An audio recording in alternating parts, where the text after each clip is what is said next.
Hi, I'm Paul. For this video, I'm going to talk a little bit more on something that I spoke about probably last week or so, and that's where the thoughts come from. I did do a video, didn't really put a lot of description in it, and it seemed that not a lot of people paid attention to it, so I'm going to go more into where thoughts possibly may come from in this video, because I do think it's quite important to understand thoughts in the first place, understand what they are and where they come from. So to try and make an understanding of thought, or where do thoughts come from, I suppose the best place to start is to ask the question, what comes first? Is there anything before thought so that thought comes afterwards, or is thought first and then something comes afterwards? And if we look at thoughts and we was to say perhaps thought comes first, then maybe if I say, well, I have a thought of I see a tree, or there is a tree, then if thought was the first response, then I would have to say that firstly I have a thought of a tree, then this thought goes to my brain, and then there's brain movement of a tree, and then that has to go to my eyes to make the image of a tree. And I guess that doesn't make a lot of sense. Perhaps it could be right. Maybe we could say the thought of a tree comes first, then that goes to your eyes, which creates an image of a tree, and then there's brain movement of a tree. But once again, it still doesn't quite sound right. But maybe if we said that brain movement comes first, so the eyes see a tree, which goes to the brain responds by brain movement of a tree, and then thought comes afterwards. I see a tree. To me, that sounds like the better option of the three.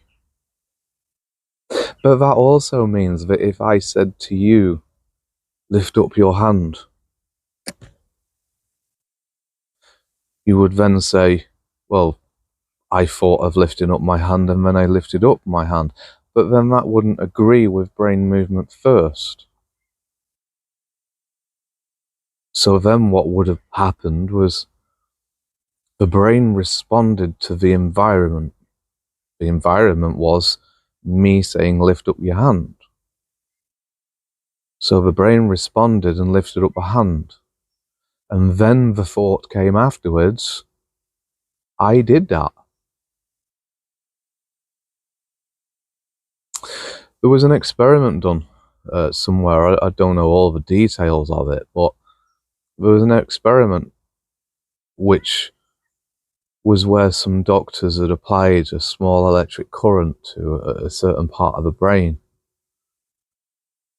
And when we apply this electric current, the patient lifts up their arm. So there's a current to the brain and then the arm lifts.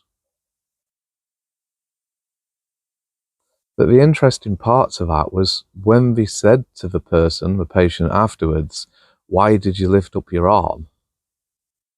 Then they made up an excuse. Well, I was going to scratch my head, but then I realized the itch went away.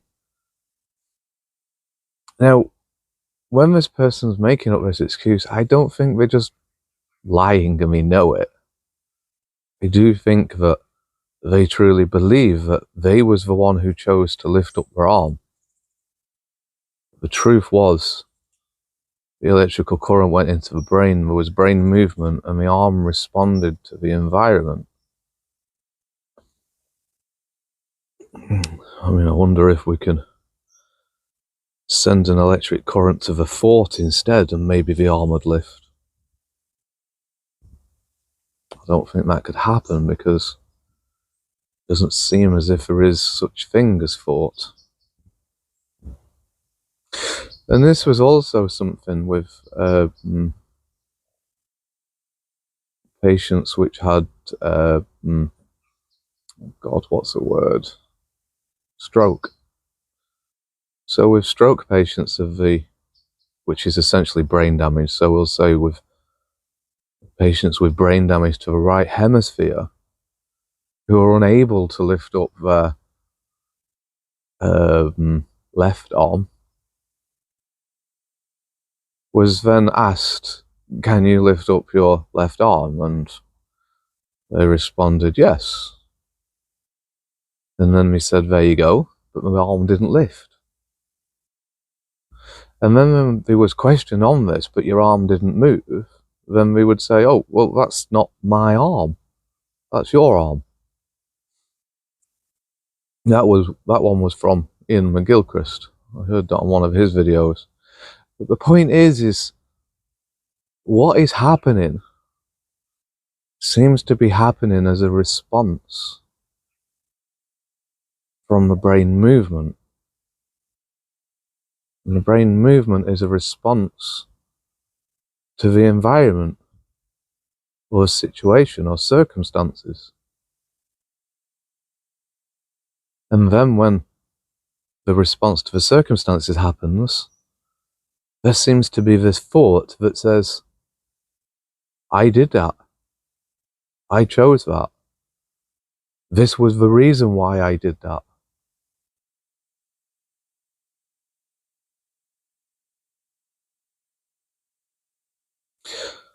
So it does seem to me that thoughts is probably the last thing that happens. So then in this case, what is a thought? What's the ingredient? Where really does it come from? The truth is, I don't really know the answer to this, but it really does seem quite likely that that comes from another part of the brain. And in this, I want to say the left hemisphere, but every time I talk about left and right hemisphere, people seem to jump down my throat. But if this was the case, maybe we could look at it as subconscious and conscious mind. So if the subconscious mind was the brain reacting, then we can quite easily say that the brain does react, and because it's subconscious, we have no awareness of it. But then the conscious mind tries its best to make its best explanation of what's just happened. And unfortunately, it makes quite a delusional explanation, as we've seen with the electric shock and somebody lifting their arm, and they say, oh, he was going to scratch my head, which is delusional. And the stroke patient who says, that's not my arm, that's also delusional. So if the thought process comes afterwards and comes from a part of the brain which can't seem to stay with reality, why do we choose to attach onto our thoughts?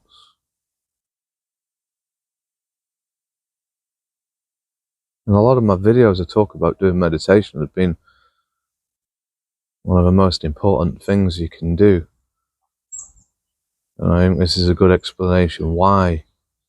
Because through meditation, you start separating your attachment onto thoughts and putting your attachment onto this.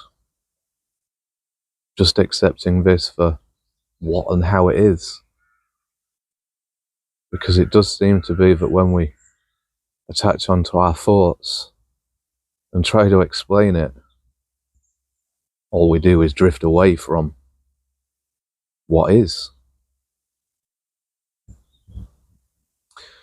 Anyway, thanks very much for listening.